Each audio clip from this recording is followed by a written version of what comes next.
Welcome everyone. Om Namo Bhagavate Shri Arunachal Ramanaya Om. Om Shanti, Shanti, Shanti. Welcome everyone. Today we are celebrating Bhagavan Ramana Maharshi's 143rd Jayanthi, which is like birthday. And he was born on 30th of December. But according to Tamil calendar, it is today, 7th of January, which is a Sunday. And we have all gathered here to celebrate it. And if you know what Bhagavan always said about Jayanti celebrations, he was dead against these things. He said, what are you celebrating? The dead corpse, this body, which is going to die one day. There's nothing to celebrate it. You should repent that you have this body. And try to get out of this body, transcend this body. And know what truly you are. You're not this body. You are that pure awareness, nameless, formless, unborn, which is using this body to communicate, to participate in this Maya, in this illusory, imagery world, but should not be affected of it. And to know that, you have to respect, love, dedicate your life to know that. And once you start loving it, looking for it, it is already there and you see it, and that's all. It is such a simple, direct path, what Bhagavan has told to all of us.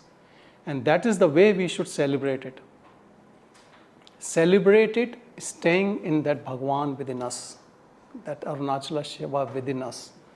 Not the body and I am doing this and thoughts and activities and all. Activities continues. But just be a witness to all activities. They just happens and we are just an observer. If you abide in that pure self which we all have, there is no one born without that self. That is true. But we all have to find our own self. That is the puzzle or game. And it is so beautiful even when as a seeker we try to find it, you start absorbing in that pure bliss.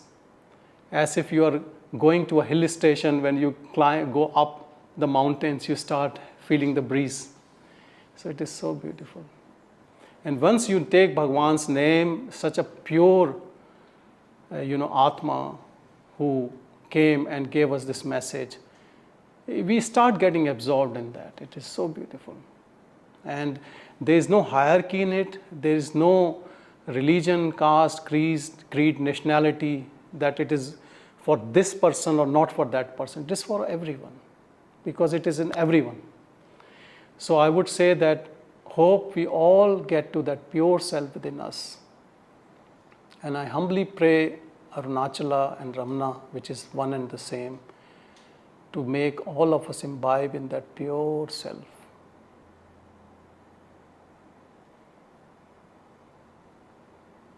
Om Shanti, Shanti.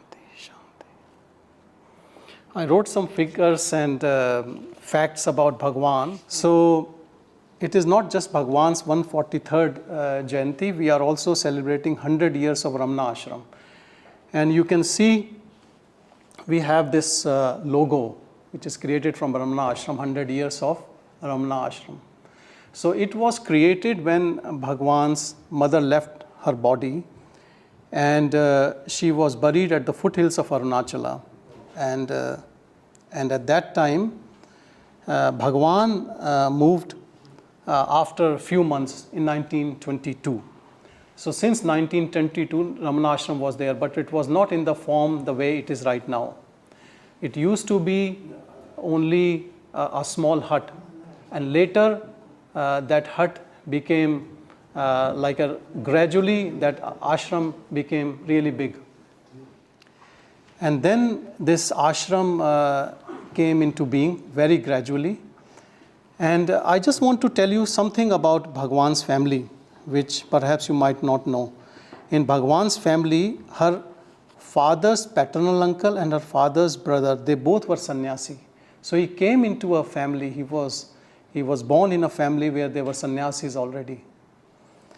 And he was born on 30th of December 1879 in Tiruchuzzi.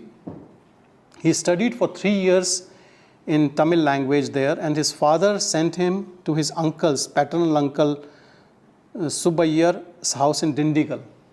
So in Dindigal, he went in 1890. He stayed there for about a year. In 1891, his uncle was transferred to Madurai. So he moved to Madurai with his uncle and studied there. First, he was at Scott's Middle School and later at American Mission High School. 1 year into Madurai, his father died in 1892 when he was 13 years of age. So, given that now the father was no more, his mother, his younger brother and sister, they moved to another uncle's house. And his older brother, Nagaswamy, he moved to Madurai with him to his uncle's place. And there we know that in 1895, one of their relatives came to visit his uncle's place, where he heard first time the word Arunachala, that it was a place on earth.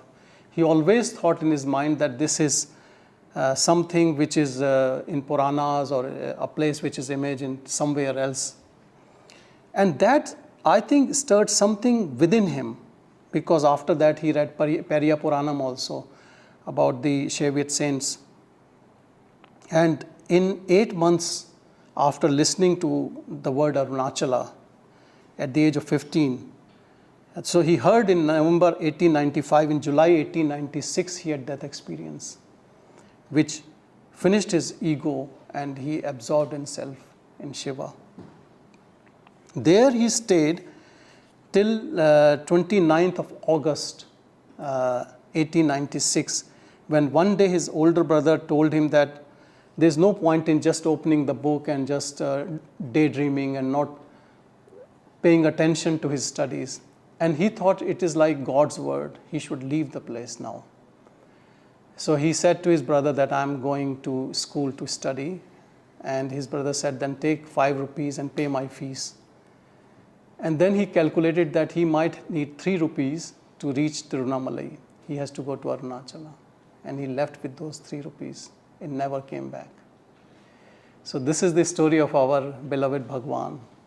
And by his grace, we are all in this satsang. It's beautiful satsang which elevates us, which brings us to our own self. That satsang is nothing but company of all the people who are seekers for that truth together. And recently someone sent me a video in which a sannyasi was taking a firewood and took it out from, in India, those chulas where you put all the fire together to boil something in kitchen. And he said if they are all together, the fire is so big that it can boil things and it helps each other. That's what satsang is, that fire together. So it is very useful. Bhagavan always paid importance to satsang. Thank you for being in the satsang today. It's a great honor to be here. And I just start with how I came to Bhagavan. My grandfather, when he was traveling to Tirupati, he heard about, that time they called Ramana Swami, meditating in the Arunachala hill. So he went to Tirupati and then came back, got down at Tirunamalai, and then went to he was there in the Arunachal hill, somewhere Giri, I don't remember exactly where he was, but from that time onwards, he started following Bhagavan. That time not many people know, so he was there, one of the initial, the maybe hundreds of people who were there at that time. Which year was that? I got some photos. I don't know. It will be 1920s, or I don't remember exactly what time, because my father was 10 or 12. They took a photo with Bhagavan. And so it's in the early stages. He was just, people came to know him, and then. But that's the best thing, that initially I also been to ashram with my grandfather, my father. That time I didn't know anything about Bhagavan's teaching or anything. I just go there, go and play, and then see the peacocks, monkeys. That's all I remember at that time. But one thing I vividly remember is I came to, whenever my father took me to the ashram, first thing is I prostrate, Muruganar was there. So that's the biggest blessing. I think that's the first person I've seen Bhagavan's greatest devotee. And then probably, it's Tamil Ulladin Arpad. This is the greatest saram, the essence of Bhagavan is in the 40 stanzas of Ulladin Arpad. And that's how I very attracted. After that only I started reading about all that, First, initially I didn't know anything. I used to go there like a holiday, just to see. My parents take me, so I go. But later, because 1955 born, so 50 Bhagavan already Samadhi, so 5 years later, so I didn't have the opportunity to see Bhagavan. But I saw from the old ashram, when I was there, there's only a thatched roof, and there is no proper hall and everything. I used to go there and stay in one of the, the where cowshed, near cowshed, used to stay there. There are many places to stay at that time. And then the Kalasegaram Rajagopal, he is the one who made the statue, Bhagavan's statue. At that time I was there. They were casting the mold. And then the best thing I came to know at that time, the barber who used to cut Bhagavan's hair, he is the one who is to check whether Bhagavan's head is correct or not. Nobody else could say that his posture, everything. So I used to talk to that Rajagopal, the opportunity to talk to him. He was molding that. He said, some of the things I still remember. So the barber used to come and check his head and everything. So, it's on the proper shape. That's the only person who has touched Bhagavan, the barber. So nobody else has touched Bhagavan on the head. So coming back to Bhagavan's teaching, it's, as Sanjay said before, happiness is within you. That's the core Bhagavan's teaching. And so it's very simple, but always we chase the distractions and always get devolved into all the other worldly affairs. But the simplest thing is, being on your own, hold on to thee. But it's simple to say, but you will experience everybody experiences few minutes, calm, composed, and your happiness, but it vanishes. And that's not because of any material objects, but it's being on your own. If you can extend 24/7, that's the difficult part. If you are like that, then what Bhagavan said is true. So, and Bhagavan's teachings mainly, right from the way he writes his handwritings to helping in the kitchen, and he cuts perfect, all vegetables, everything. He is, whatever he does, even his stick, he polishes, is perfection in everything. That's why once you hold on to yourself and do things, everything is perfect. Whatever he has done, he hasn't learned any language. He can speak Malayalam, he can speak Sanskrit, he can answer questions in English, he can answer in every language. I don't know how he does it. But it's all holding on to the self. That's the true form, that's the true. All shapes, forms, and everything is, it all goes one day.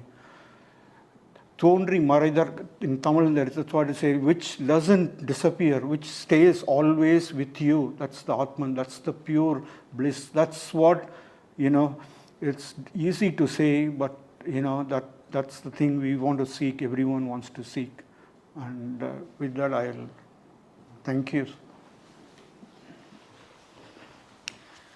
Om Namah Bhagavate Shri Arunachal Ramanaya. I'm here today to express my gratitude to Sage Maharishi, the Satguru. I have, as a child, been always interested in spirituality. And over the years, as a child, spirituality was motivated by my fears and my insecurities. But as I grew into a youth, that spirituality was motivated by curiosity, wonder, and awe for that Brahman. As I grew older, as an adult, I feel I'm motivated by that devotion and love. So I feel as we progress in our lives, the meaning of spirituality itself changes and we grow with it. And we all know that a guru is very essential on this journey. And I had the good fortune of meeting Sanjay, who said to me that if you are serious in this business of spirituality, you should go and visit Ramanashram. And I reckon that was the grace. That was the grace which helped me to go to Ramanashram. And from there, it was just a very profound and beautiful journey. Reaching the ashram, I felt like it was homecoming, as if I had just reached the lotus feet of my Sadguru. And thereon, the journey started. I had read his works, Who Am I, and Upadesasaram, but I started reading again with that special connection, I feel. And I found all those teachings so much more profound. And I'd like to share just a couple of lines about the Sadguru, just in gratitude to his being. At the age of 16, he left home after he was self-realized. And in that exalted state, he reached Arunachala. After having reached there, he never left. He stayed there.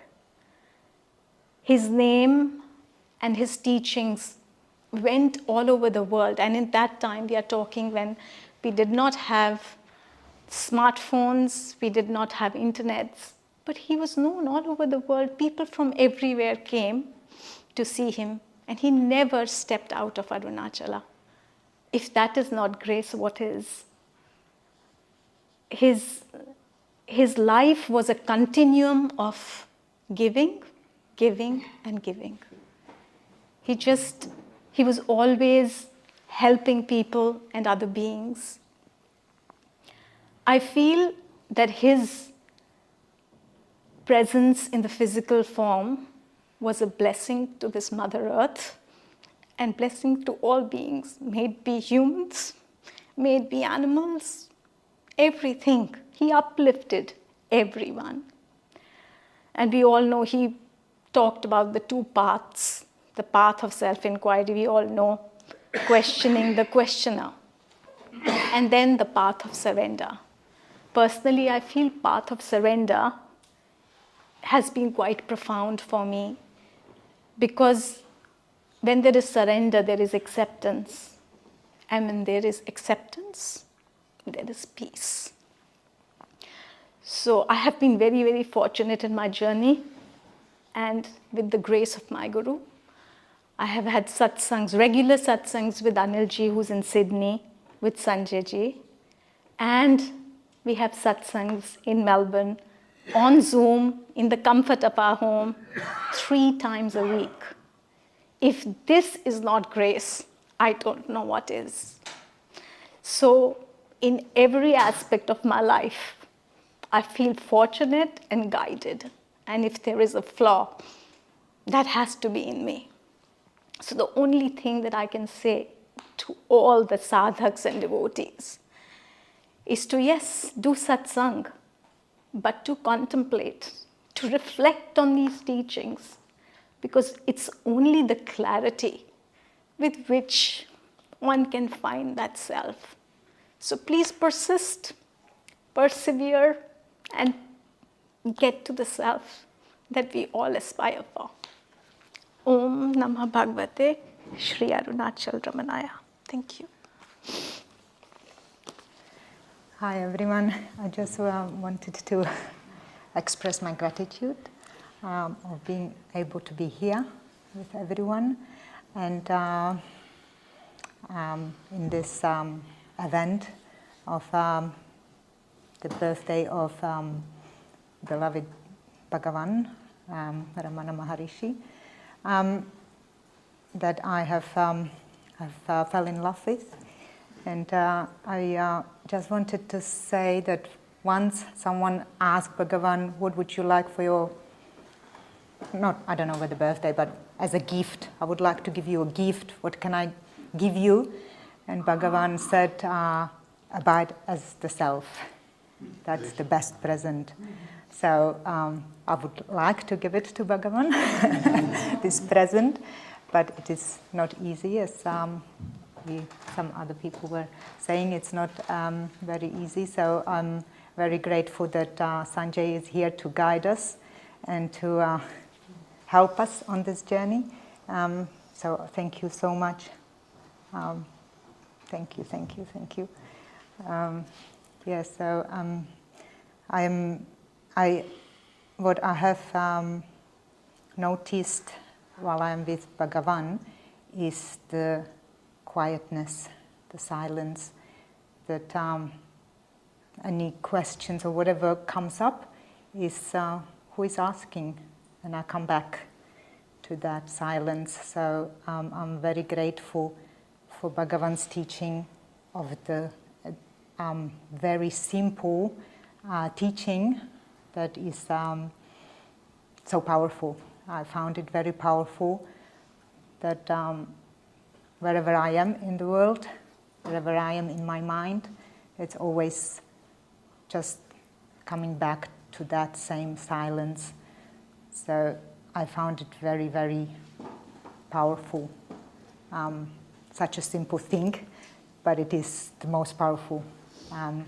So I am very grateful for Bhagavan that he has come with this, that he shared this teaching with us, and his presence, and the silence that he is, and the Arunachala as well seems so connected with Bhagavan, and it's so peaceful.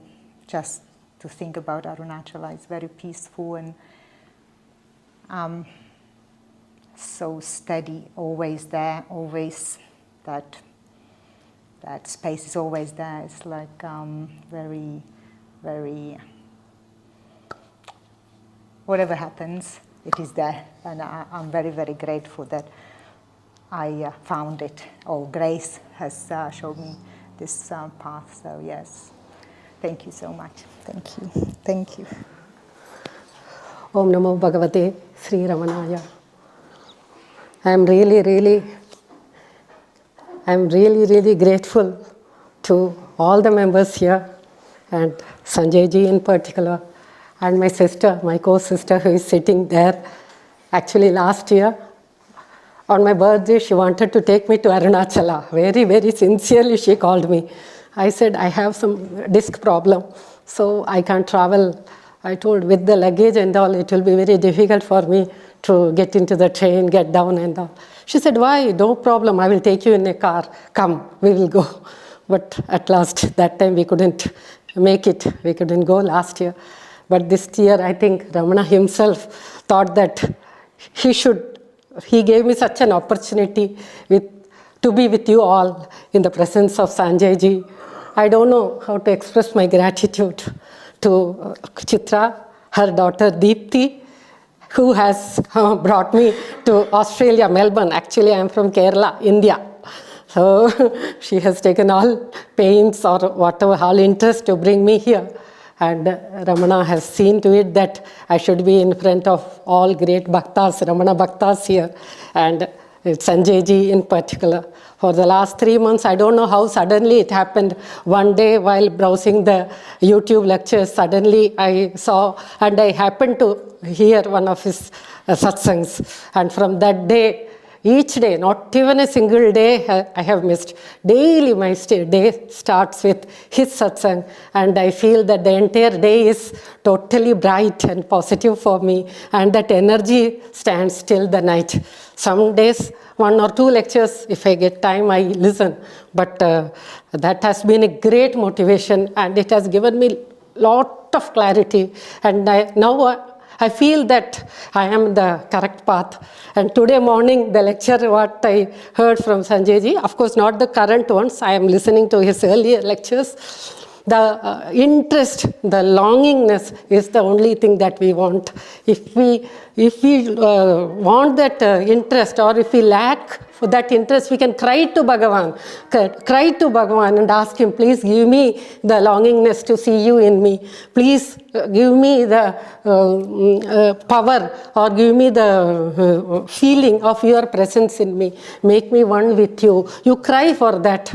So that line, many lines which Sanjay ji says, it's most apt for me. That's what I feel. All the sentences that he is using, I feel, oh, this sentence is for me. This sentence is for me. Each and every, most of the sentences or most of the words are like my heart talking to me, myself. So I am really grateful. Thank you very much for giving me such an opportunity. And my pranams again and again to Bhagavan and Sanjay ji and my sister Chitra who is there. Thank you very much. Antaryasya bahir vidutatimiram jyotirmayam shashvatam sthanam prapya virajate vinamatam ajnanam unmulayan ashyan vishwamapita mullasati yo vishvashvapare paraha tasmai Shri Ramanaya Loka Guruve Shokasya Hantre Namaha. Dear brothers and sisters, on this path of self-inquiry towards our mukti in Sri Bhagavan, happy Jayanti to you, and warm greetings from Sri Ramanashramam to everyone. The verse I just chanted is from Ramana Chatvarimsat, written by Kavyakanta Ganapati Muni in praise of Sri Bhagavan, chanted at the shrine every morning. And I'll read the meaning briefly. He is resplendent, having arrived at the eternal status of light, which chases away the darkness inside and outside. He strikes at the root of ignorance of those who bow down to him. Even when he perceives the universe, it on its other shore shining. Salutations to such a one, to Sri Ramana, the master of the worlds and slayer of grief. Friends, happy to be joining for this special Jayanti, 143rd Jayanti Satsang. Friends, on this path of self-inquiry, which is like walking on razor's edge, we need satsangs like where we all as one and seeking the company of the wise. However, Bhagavan has, in his unique way, described it as the company of the self, because there are no others on this path. Friends, this path is not a path of learning. However, it's a path of unlearning, where all of us, and we are all, as Bhagavan says, we are all self-realized. All we need to do is to unlearn the vasanas which cloud the inner Atman, which prevents it from shining forth. And there is no acquisition of new skills here, but it's a process of unlearning. And friends, how can we attain anything without being put to a test? So we are put on a daily test where the Maya of the world comes with full force to give us new tests of clouding our senses and further trying to hide our Atma from shining forth. However, we need not despair, for we have the direct path as shown by our master, Bhagavan Ramana Maharshi, to guide us on this path. This is an internal journey to our spiritual heart, the Hridayam, on the right side of the heart, and where we attain eternity, also called in other books as the kingdom of heaven.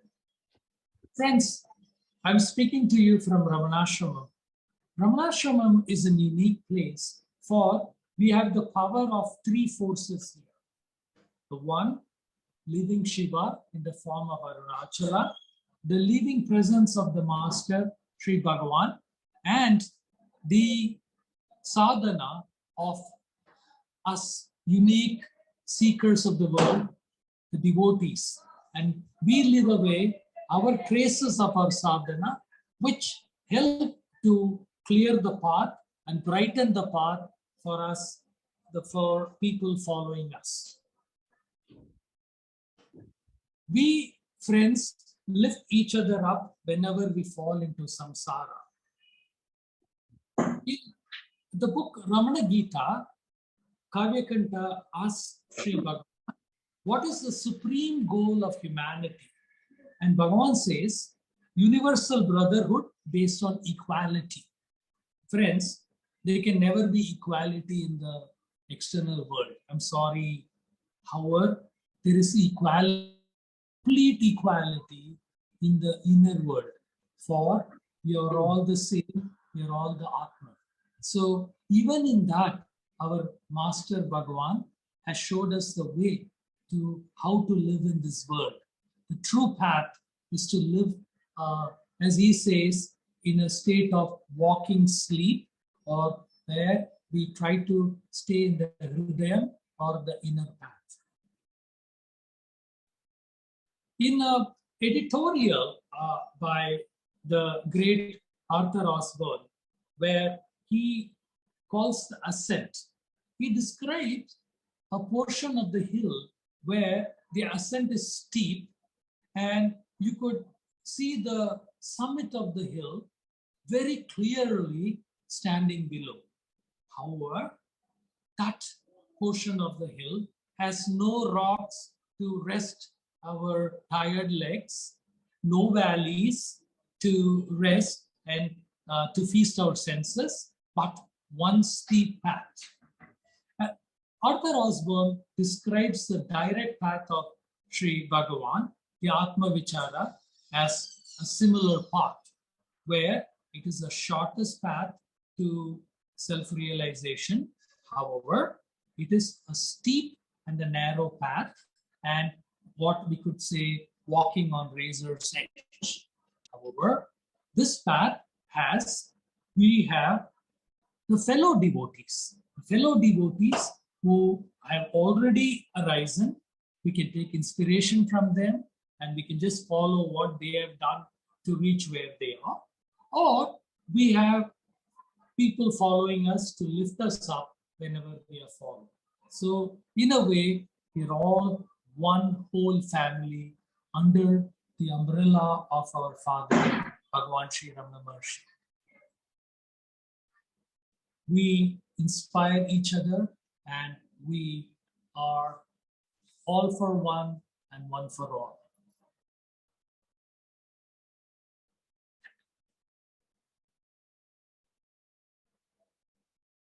The Adhyatmic Shakti in groups like ours is so powerful that we don't realize.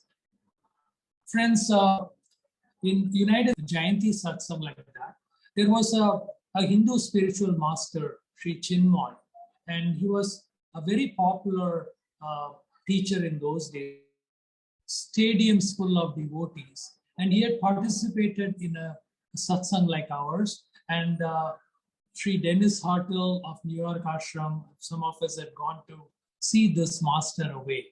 And he emotionally told us that the spiritual energy in that hall, an August gathering of say 50, 60 people, was several hundred times more than the spiritual energy where he used to fill stadiums full of people. So please know that you're all blessed to be in Bhagavan's path, and please continue this journey together. Sri Bhagavan, who is nothing but a manifestation of our Atma, and Atma is nothing, God, Self, and Guru are the same. So God in His grace creates a Guru, and who comes to push ourselves from outside and pulls our mind into the true self, the Hridayam, the final resting place. And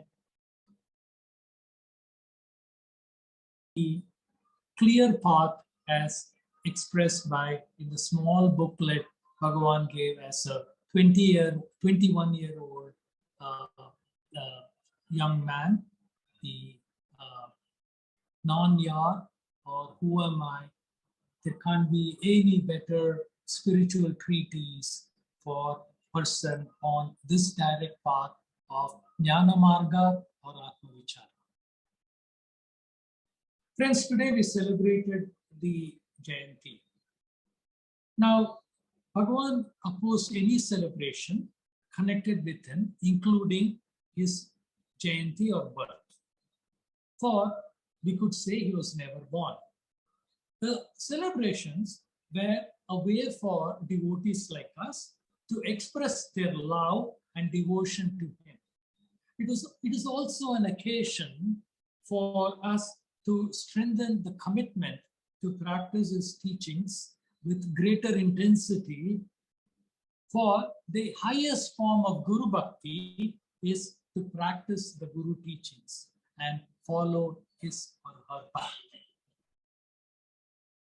Friends, our Bhagavan's life that he lived was the greatest exponent of his teaching. There could be no better practitioner of self-inquiry or Atma Vichara like him. However, the other path that he described, one of as a 16-year-old boy, he comes and surrenders his whole life to Arunachala, stating, "Thy will is my will." So we have a clear-cut path and a Guru who clearly walked his talk, and we don't need to look elsewhere, and our path is clearly exemplified by this master. In 1912, Bhagavan said, when people wanted to celebrate his birthday, he said, "You who intend to celebrate the birthday, first ascertain as to when you were born. The day that we attain a place in that everlasting life, which is beyond the reach of births and deaths, is our real birthday." So he took an advantage situation to hammer away at the ego and, raise the awareness of the Atman. Now, Major Chadwick, a great devotee of Bhagavan, took 30 years to write a rejoinder to this. And he says, "Bhagavan, you tell me not to celebrate the day I was born. Seeing it led me to thy feet, why therefore should I mourn?" Friends, today we celebrate the living presence of Sri Bhagavan. He was not the living body. He is eternally present in Ramanashramam, and as Muruganar said, wherever a devotee of Bhagavan is in Melbourne, in our hearts there is Ramanashramam. So therefore, there is Bhagavan in each one of you. Have no doubt about this.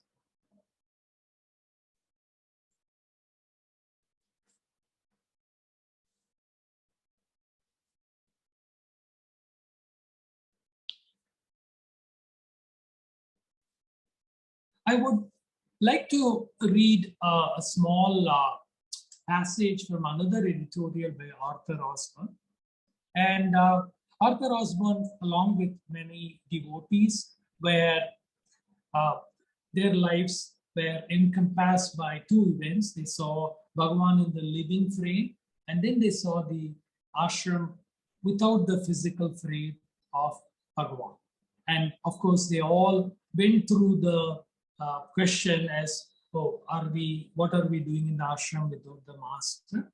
And then he clearly states why the grace that was Bhagavan is only continued to grow exponentially since he shed his physical form. I will read his words. The grace at Arunachala is so potent, so vibrant today, so searching and intimate in its effect that one wonders whether those who find a change in it have been there to see. The devotees have found a lightness and a happiness in the very air of the ashram at Tiruvannamalai, an immaculate peace beyond the rough handling of destiny, an immortal wealth despite their loss. But is the same as actual guidance by Bhagavan?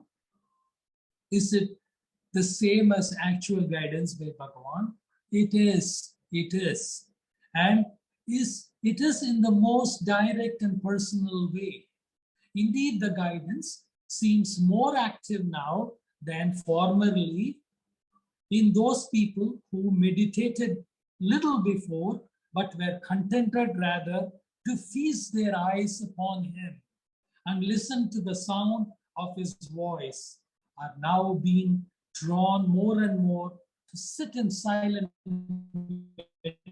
meditation before the samadhi and gather together in old hall, redolent with his presence.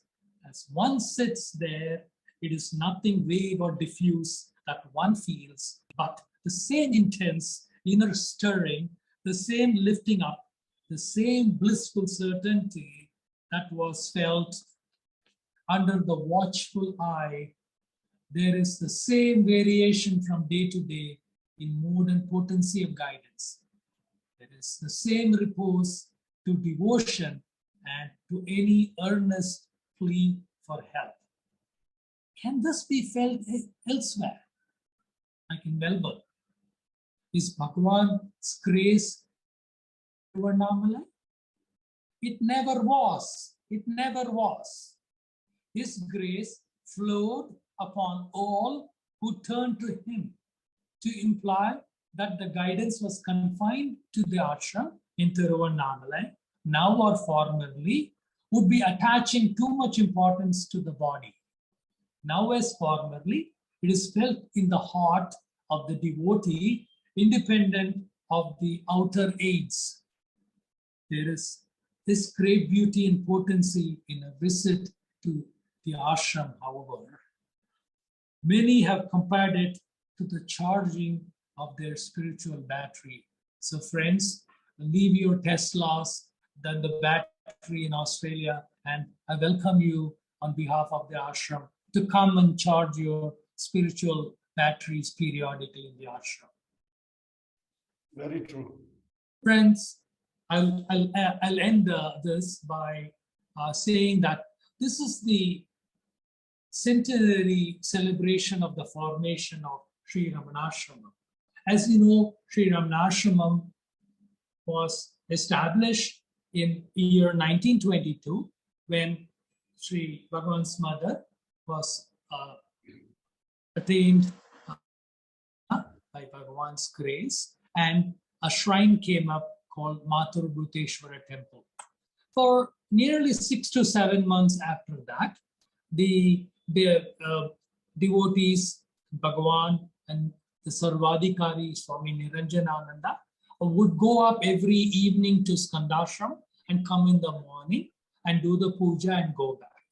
However, a week before Jayanti in the year 1922, roughly around this time, the Bhagavan came down one morning, and when devotees came to know that he was there, for the next 7 days, there was daily Bhiksha, and there was a celebration around Sri Bhagavan.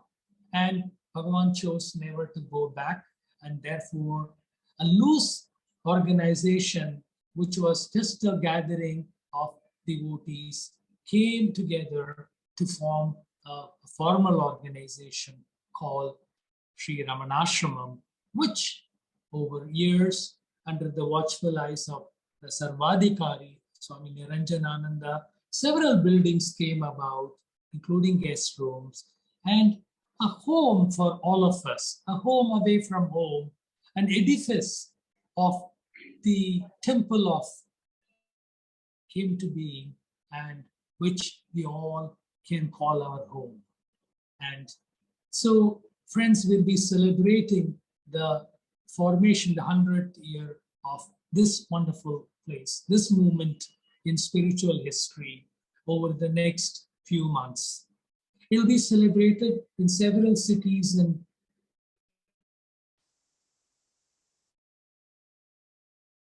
India and several cities. And I look forward to coming to Australia to celebrate the function with you, good folks. And we can have a day-long celebrations where loud too, we can all have chanting, we can have some musical function, and we can celebrate the living presence of Sri Bhagavan. And as we go along, I'll be in touch with all of you, and we can work out a program. No rush. The theme of this celebration is Sri Ramanashramam, the first 100 years, the next 100, and for eternity. So there is no time frame for us to celebrate, because for as long as we are here, the Ramanashramam is in our, therefore we can celebrate it anytime. So I look forward to spending this, the living presence of Bhagavan with all of you. And as we don't have time, but we will have several things which will be carried out, including several incremental changes inside the ashram. I'm sure you would have seen the digital experience of the ashram. We're going to have that so that the devotee can have the Ramanashram into their living rooms on a daily basis. You can see the daily Parayana, the daily Puja. We had the live transmission of the Jayanti.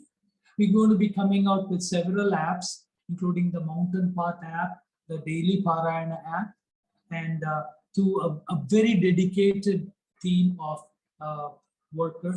team members, including our own Gopal, who's here with me.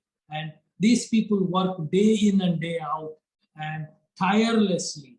And these are real heroes for our to maintain this connection between the devotee and the ashram.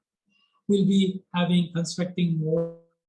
We'll be doing a lot of green projects in and around, and I'll be in touch with Sanjay, and he'll be passing on the developments as we go along. So friends, I feel the organization is only as strong as the sum of its parts. And I'm very proud to be the president of the ashram. The true president of the ashram is only Bhagavan. I'm just the first servant, as was my father for you, for all of you. My job is only to be in the background and clean your shoes. So please, anytime you can reach me with any suggestion and any little help I can offer for you. And so, as I said, the organization is only as strong as the sum of its parts. And we have the most unique devotees that one organization can salivate to have. You're all truly remarkable spiritual seekers, and I look forward to serving you in this lifetime. And please have all of you, and with humble prostrations to all of you, and Om Namo Bhagavate Sri Ramanaya.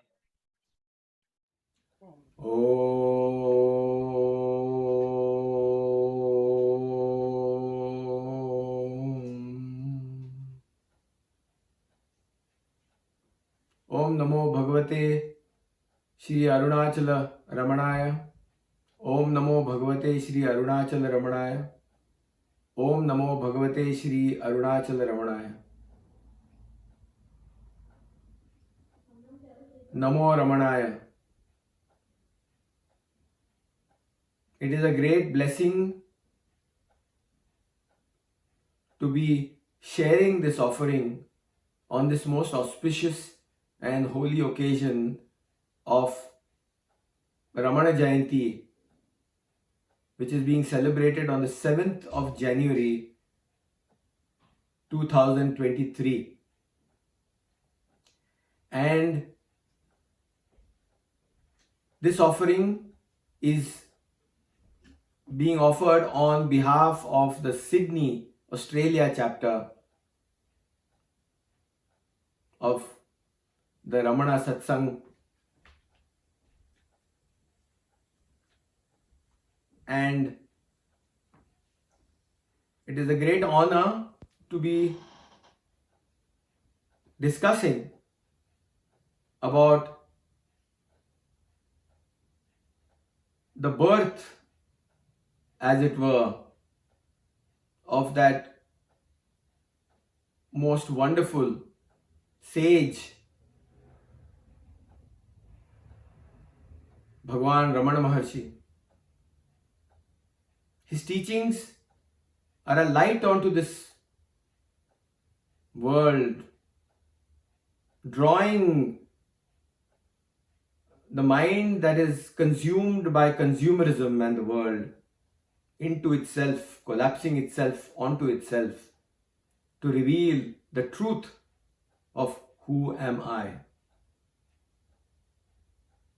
Bhagavan Ramana Maharshi was born as Venkat Ramana in 1879, and then at a very tender age of 16 years,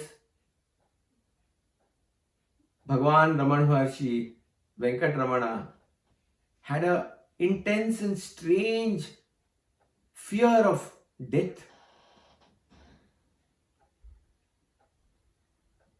And that fear of death did not make him afraid. Rather, he lay prostrate on the ground. He lay prostrate on the ground and in a very sahaj manner, as if it was a natural thing, started investigating as to who is having that fear of death. Where did this fear of death arise from?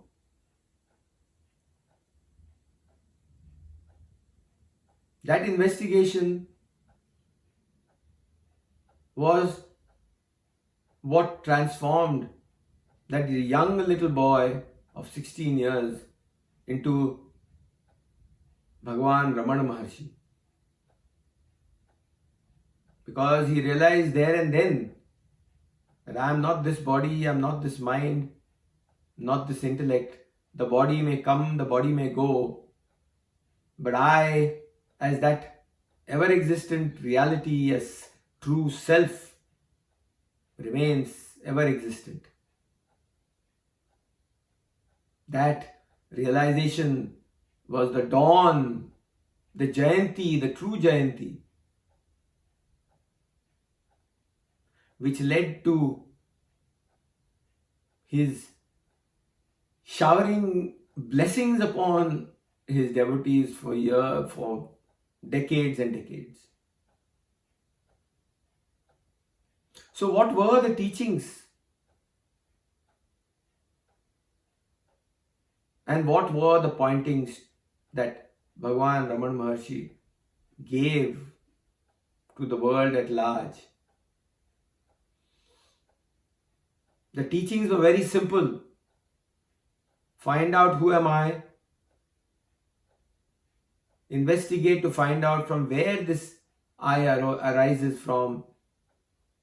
And it will reveal itself as pure self.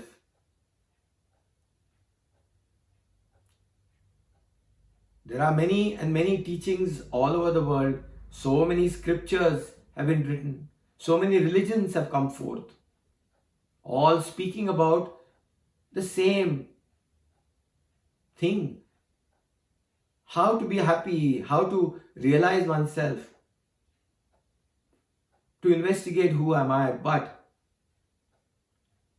all the teachings, all the other scriptures give you the grounding, the pathway, the direction to reach the goal. But the teachings of Bhagavan Ramana Maharshi are the quintessence, the very crux, the very pinnacle of the teachings from all the scriptures, which direct oneself right into the very source to reveal truth as it is. The teachings of the Vedas, the teachings of the Upanishads, and the bhashyas of Jagadguru Adi Shankaracharya reiterated again and again, Brahma Satya Jagan Mithya Jivo Brahmaiva Naparaha. Brahman is the truth. This manifestation, this world is unreal. But Brahman and the world are not different. Jivo Brahmaiva Naparaha. What does this mean? It points to one and one thing only, that in reality the changeless as Brahman, as the true self, and the world, the changing as the world, the manifestation, are no different. They are one and the same. Because the world, the manifestation has arisen from the true self. So the changing and the changeless are one and the same. That is the very essence of all teachings, all scriptures, all religions.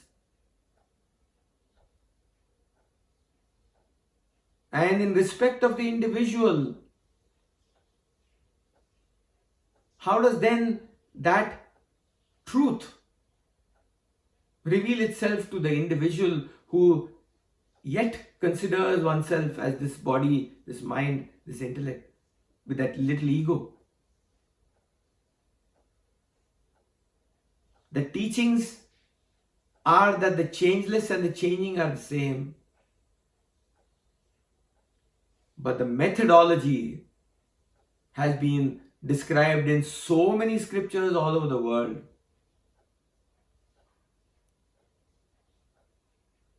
And those teachings and the methodologies have shown pathways, have shown directions, and shown the various ways one can grow towards that truth to realize, so that everything is removed, all the negativities, all the non-self, what one considers as non-self, the negativities are taken away. Most of the methodologies help in that, which is also very, very important. It is like creating an image out of a block. What is not required is chipped away to reveal that image that is there in the sculpture.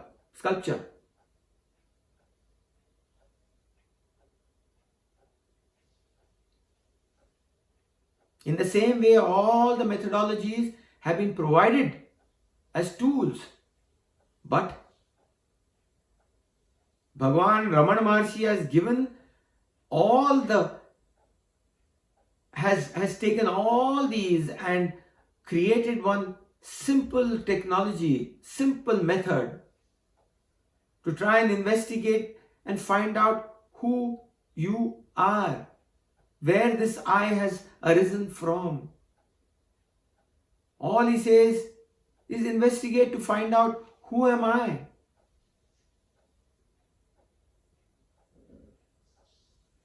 Where from does this I arise?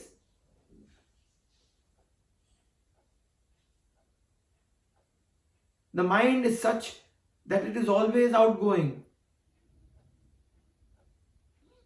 It is all the time jumping from object to object like a butterfly. And it is very, very fickle at all times.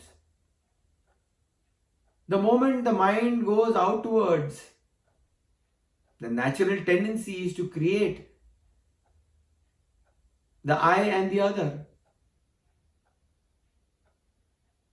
Duality automatically arises. Subject and object happens. Subject as the little ego, I, me, and the object outside. When that happens, conflict arises naturally.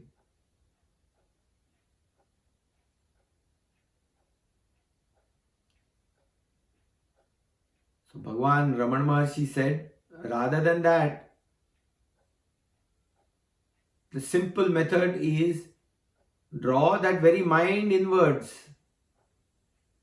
Rather than allowing it to go outwards, draw the mind inwards into the very source from where it actually arose from. Find out to whom is this arising, these thoughts arise to. One has to be aware of awareness itself. Everyone says, I am aware. Aware. Aware of, yes, objects. But who is it who is aware of this awareness? That is the most important question. Being aware of awareness itself. There is something beyond this. One has to transcend this ego mind.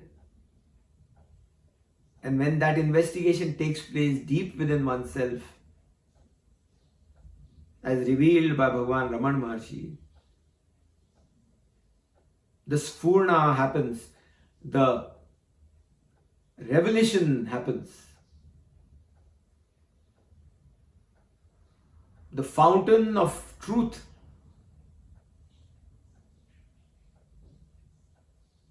comes forth in all its glory.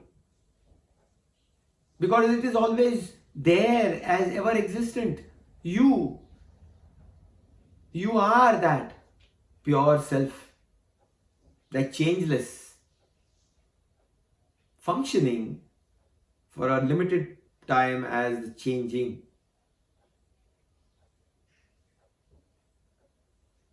So the changing and the changeless are one and the same.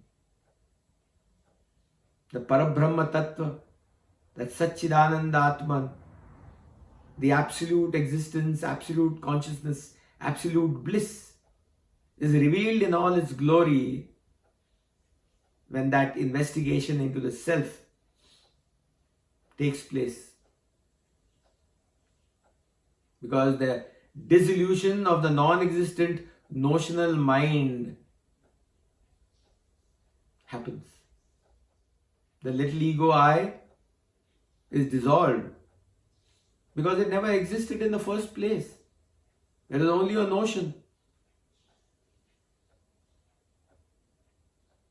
And that ever existent reality as true pure self is revealed.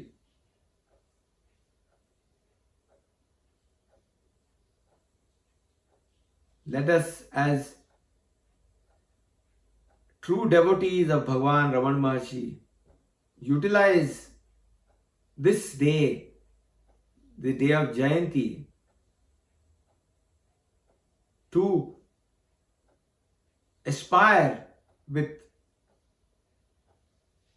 complete devotion and complete aspiration, with that mumukshatva,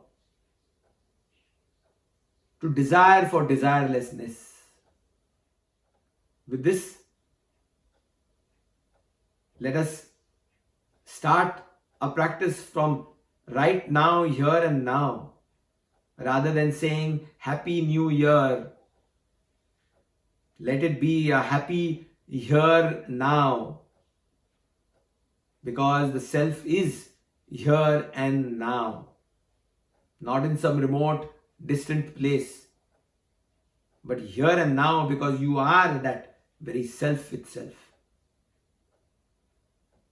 Hari Om Tat Sat. Namo Ramanaya. Om Namo Bhagavate Shri Arunachal Ramanaya. Om Namo Bhagavate Shri Arunachal Ramanaya. Om Namo Bhagavate Shri Arunachal Ramanaya. Om.